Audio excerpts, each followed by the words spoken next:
अजितदादा काका असल्यामुळे संस्कृतीप्रमाणे पाया पडणं जबाबदारी आहे असं रोहित पवारांनी म्हटलंय। 2019च्या निवडणुकीमध्ये दादांनी खूप मदत केली होती असं देखील रोहित पवारांनी म्हटलंय। तर शरद पवारांची भेट झाली असती तर मी दर्शन घेतलं असतं असं अजित पवारांनी म्हटलंय। माझे ते काका आहेत म्हणून मी पाया पडलो।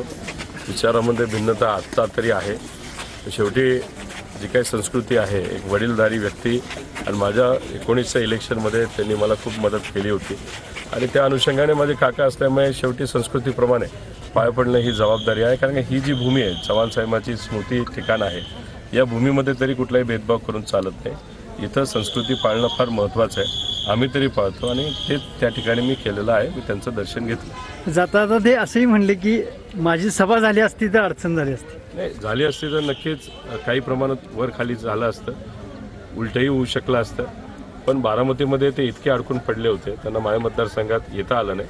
पण शेवटी ते मोठे नेते आहेत, निर्णय त्यांचा होता, पार्टी त्यांची। आज आमदारकी जर बघितली, सगळ्यात जास्त आमदार हे त्यांच्यामध्ये तिथं निवडून आलेले, चांगली गोष्ट आहे। मी त्यांचं अभिनंदनसुद्धा केलेलं आहे। आपल्या इथं एक पद्धत आहे, मराठी संस्कृती आहे, आपण वडीलधाऱ्यांचा आम्ही पण जर लवकर आलो असतो, काय आमच्या त्या पोलिसांनी आम्हाला शाळेंनी तिकडेच नेलं, नाही तर कदाचित साहेबांची आमची पण इथं गाठ पडली असती। मी मुश्रीफ साहेबांनी, आमच्या सचिननी, मकरनाबा, आम्ही सगळ्यांनीच दर्शन घेतलं असतं। आपल्यामध्ये वडीलधाऱ्याचं दर्शन घेतात। तुमच्या घरी तुमच्या वडील समान व्यक्तीची भेट झाली तर दर्शन घेता ना तुम्ही, घेता?